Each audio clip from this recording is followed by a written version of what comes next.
আলাইকুম পঞ্চম শ্রেণীর শিক্ষার্থীবৃন্দ।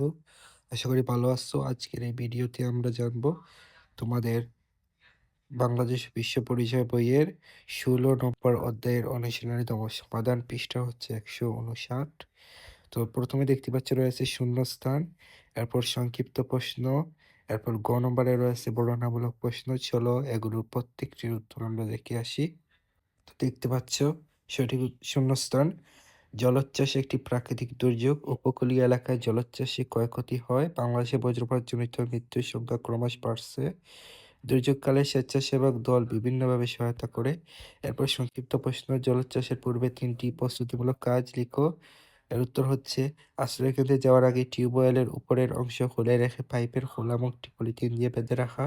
গবাদি পশুগুলোকে নিকটস্থ উঁচু বাঁধে নিয়ে বেঁধে রাখা। গুরুত্বপূর্ণ দ্রব্যাদি পলিথিন ব্যাগে পরে ঘরের মেঝেতে গর্ত করে পুঁতে রাখা।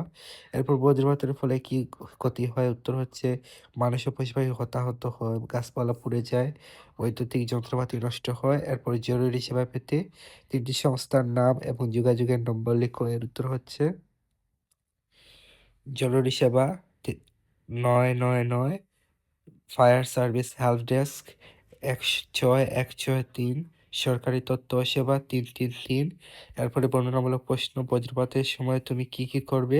এর উত্তর হচ্ছে বজ্রপাতের সময় ঘরের ভেতরে অবস্থান করব, উঁচু গাছ বা বিদ্যুতের খুঁটি থেকে দূরে থাকবো, ঘরের ভেতরে বৈদ্যুতিক যন্ত্রপাতি স্পর্শ করা থেকে বিরত থাকবো, পুকুর বা জলাশয়ে বজ্রপাতকালীন সময়ে স্নান করা থেকে বিরত থাকবো, খালি পায়ে থাকা কিংবা ভেজা পাতা জুতা পরা থেকে বিরত থাকবো, গাড়িতে থাকলে গাড়ির জানালা বন্ধ রাখবো এবং গাড়ির দাতব অংশ স্পর্শ করা থেকে বিরত থাকবো। এরপরে ২ নম্বরে রয়েছে জলোচ্ছ্বাস প্রবল এলাকায় দুর্যোগ পূর্ববর্তী ও পরবর্তী সময়ে সরকারি ও বেসরকারি সংস্থা কার্যক্রম বর্ণনা করো। এর উত্তর হচ্ছে জলোচ্ছ্বাস প্রবল এলাকায় দুর্যোগ পরবর্তী ও পূর্ববর্তী সময়ে সরকারি ও বেসরকারি সংস্থার কার্যক্রম। দুর্যোগ পূর্ববর্তী সময় জনগণকে সচেতন করা ও প্রশিক্ষণ দেওয়া, নিরাপদ আশ্রয়কেন্দ্র প্রস্তুত রাখা, ইউনিয়ন পরিষদের চেয়ারম্যান ও মেম্বারের নেতৃত্বে দুর্যোগ ব্যবস্থাপনা কমিটি গঠন করা, দুর্যোগের পূর্বাভাস ও সতর্কবার্তা প্রচার করা, প্রয়োজনীয় খাদ্য, পানি, ঔষধ ও সরঞ্জাম প্রস্তুত রাখা, আশ্রয়কেন্দ্রে যেতে সহায়তা করা,